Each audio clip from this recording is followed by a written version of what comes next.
Bagi saya itu menyakitkan tatkala dikatakan DPR terima amplop coklat, Prof, dari kasusnya Ferdy Sambo. Amplop. Nah, kami mohon juga nanti, Prof, itu butuh penjelasan, Prof. Saya ini idolanya Prof. Saya akan berusaha juga berintegritas, Pak. Apakah betul ada anggota DPR yang dihubungi oleh Pak Sambo dalam kasus ini? Klarifikasinya itu minta informasinya dari saya, karena saya mengatakan Pak Sambo itu membuat prakondisi agar orang percaya bahwa di situ terjadi tembak-menembak dan yang menembak itu, yang membunuh itu. Kalau di sana itu kan ada beberapa aliran pohon nangka, aliran pisang, aliran pohon apalah. Jadi kalau jadi dia misalnya aliran pohon pisang, maka rantai pisang terus yang bergerak, ibarat gerbong kereta api. Jadi di sana itu ada gerbong-gerbong. Jadi di sana itu yang khususnya akol ya, misalnya ada bapak asuh, ada kakek asuh, ada anak asuh, ada cucu asuh. Nah itu mengalir terus ke bawah. Nah, ada banyak pasal-pasal. Nah, termasuk Pak FS yang sekarang disidangkan. Dia memberi keterangan palsu dalam suatu peristiwa kejahatan. Nah, itu kan banyak sekali keterangannya di dalam merekayasa kejahatan ini. Itu sudah merupakan pelanggaran kode etik. Nah, memberi perintah yang bukan terkait dengan tugas dan kedinasan, itu pelanggaran kode etik juga. Kemudian tampak secara resmi melaporkan ada dugaan pelanggaran etik yang sempurna yang dilakukan oleh Ferdy Sambo. Kemudian di tanggal yang sama, tanggal 18 Juli, kemudian keluarga juga melalui pengacaranya juga melaporkan ke Bareskrim pembunuhan. Saat itulah kami narasikan tidak ada tembak-menembak, tidak ada pelecehan seksual. Kalau seorang advokat itu kan bicara fakta, yang ada orang terbunuh.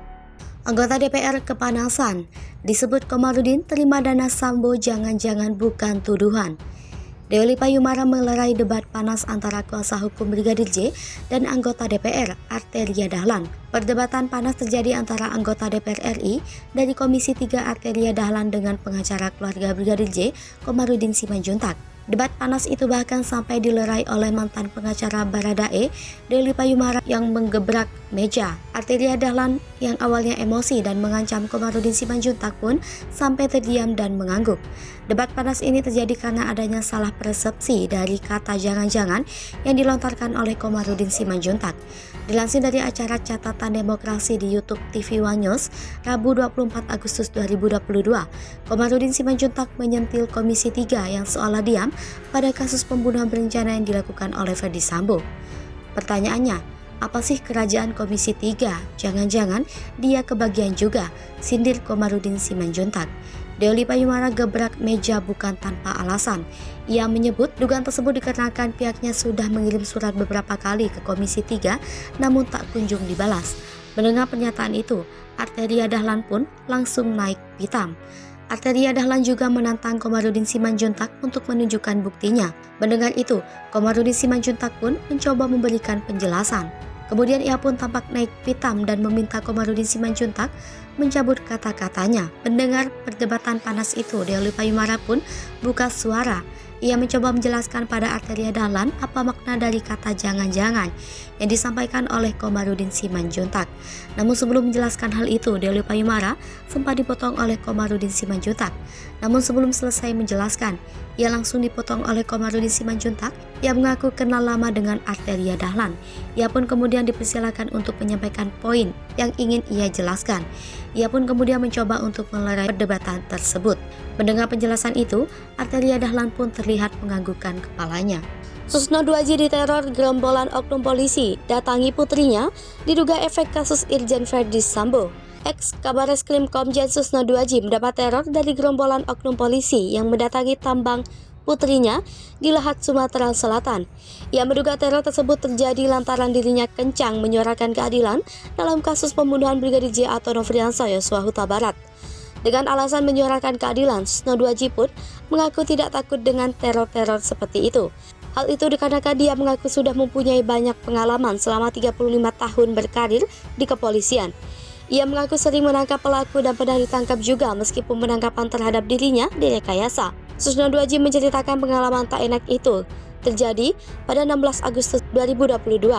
Susno 2J menceritakan hal tersebut saat mengunjungi kantor redaksi tribunnews.com di Palmerah, Jakarta Selatan Senin 22 Agustus 2022. Seperti diketahui, sejak awal peristiwa pembunuhan Brigadir J, Susno 2J kerap diundang menjadi narasumber di televisi nasional. Susno 2J bersama sejumlah mantan petinggi Polri juga sering dialog di kanal YouTube Polisi Oh Polisi. Cerita Susno 2J diteror. Susno 2J menceritakan sejumlah oknum polisi menggunakan mobil dinas berplat Jakarta datang ke lokasi tambang putrinya di Lahat, Sumatera Selatan. Susno 2J menyebut mereka sebagai polisi liar karena tidak membawa surat tugas. Untuk memastikan apakah oknum polisi itu kiriman dari Jakarta atau tidak, Susno 2J pun sampai menghubungi Kabarreskrim Polri Komjen Agus Andrianto. Susno 2J merupakan satu di antara sosok yang vokal menganalisis kasus pembunuhan Brigadir Yosua Huta Barat atau Brigadir J. Susno lalu kembali menceritakan polisi yang datang ke tempat usaha anaknya itu berasal dari Jakarta dengan membawa mobil dinas, termasuk di dalamnya mobil Indonesia Automatic Fingerprint System atau INAVIS. Ia sempat memperlihatkan foto-foto anggota polisi dan mobil dinasnya yang mendatangi bisnis anaknya pada 16 Agustus 2022 lalu itu. Ia lalu menelpon Kabarreskrim Polri Komjen Agus Andrianto. Komjen Agus Andrianto, kata Susno, mengungkapkan tidak pernah mengirimkan anggotanya ke tempat bisnis putrinya itu. Lalu dari mana polisi-polisi yang datang ke tempat usaha anaknya itu? Ex-wakil Kepala Pusat Pelaporan dan Analisis Transaksi Keuangan itu mengaku tidak akan diam. Ia berjanji akan terus bersuara selama masih melihat ada ketidakadilan dalam kasus penembakan Brigadir J. Ia peduli kasus menghadapi banyak teror. Ia bercerita sewaktu aktif jadi anggota Polri pernah mengalami ketidakadilan sehingga ditangkap dan dituduh korupsi. Menurutnya, apa yang dialaminya itu hanya mengarah pada harga dirinya seseorang. Singgung kuatnya Kadif Propam Polri. Susno 2J juga turut membeberkan seberapa kuatnya posisi Kadif Propam Polri. Menurut dia, Kadif Propam Polri dapat menentukan seorang aparat Polri yang ingin bersekolah, naik pangkat hingga segala hal terjadi promosi jabatan. Ia mencontohkan seorang anggota Polri yang diperiksa oleh Propam karena ada laporan terkait suatu masalah bisa batal mendapat kenaikan pangkat. Lebih lanjut, soal hitam putih promosi jabatan, seorang Kadif Propam jadi kepanjangan tangan Kapolri. Pasalnya, laporan Kadif Propam ke Kapolri ini jadi catatan khusus apakah seseorang anggota Polri akan digeser dari jabatan setelah itu atau tidak. Ia memberikan contoh lain, bila ada pengaduan masyarakat di mana pelayanan di satu Polres atau Polsek tidak bagus atau diduga terlibat melindungi narkoba, maka akan jadi catatan Propam. Propam akan memberikan pertimbangan apakah polisi yang terlibat dapat dipromosikan apa tidak. Menurut dia, hal tersebut sudah lumrah dan bukan hanya di Polri, tapi termasuk di kementerian, di militer, di institusi lain. Terkait kasus pembunuhan Brigadir J, Mabes Polri telah menetapkan mantan Kadif Propam Polri Irjen Ferdy Sambo sebagai tersangka. Kapolri Jenderal Listio Sigit Prabowo telah mencopot posisi Ferdy Sambo sebagai Kadif Propam Polri dan kini menahannya. Tak hanya itu, tim Sus Polri bentukan Kapolri juga mendapati puluhan anggota Polri diduga terlibat merekayasa pembunuhan Brigadir J. Mereka dari berbagai tingkatan, mulai dari perwira tinggi, perwira menengah hingga bintara. Politisi PDIP ini singgung nama mantan Kapolri Tito Karnavian di kasus Ferdy Sambo. Politisi PDIP Arteria Dahlan menyinggung nama mantan Kapolri Tito Karnavian dalam kasus Ferdy Sambo saat DPR dengan Mahfud MD di Komisi 3 DPR Senin. Anggota DPR 3 Arteria Dahlan mempertanyakan sikap Menko Polhukam Yasona Laoly dan mantan Kapolri Tito Karnavian dalam kasus Ferdy Sambo. Penyebutan nama Tito Karnavian yang saat ini jadi Mendagri dan Yasona Laoly dilontarkan Arteria Dahlan kepada Mahfud MD dalam DPR Komisi 3 DPR Senin. Arteria Dahlan juga menanyakan soal anggota DPR RI yang dihubungi Irjen Ferdy Sambo soal dugaan merancang skenario. Politisi PDIP itu juga mempertanyakan soal Mahfud menyampaikan ada tersangka baru dalam kasus kematian Brigadir Joshua. Bahkan, lanjut Arteria, Mahfud juga meminta agar penetapan tersangka tidak hanya berhenti di Barada Eliezer, Bribka Riki Rizal, Kuat Ma'ruf, Ferdy Sambo, dan Putri Chandrawati. Mahfud MD juga mengungkap skenario pertama Irjen Ferdy Sambo dalam kasus dugaan baku tembak antara Brigadir Joshua dengan Barada Eliezer. Menurutnya, Komisioner Kompolnas sempat dipanggil Sambo yakni Pungki Indarti dan salah satu komisioner Komnas HAM. Lalu, kata Mahfud, salah satu komisioner Kompolnas menjawab yang dipanggil mantan Kepala Divisi Propam Polri itu Pungki Indarti. Lalu Mahfud sempat memanggil Ketua Harian Kompolnas Beni Mamuto dan Pungki Indarti ke rumah usia balik ibadah haji.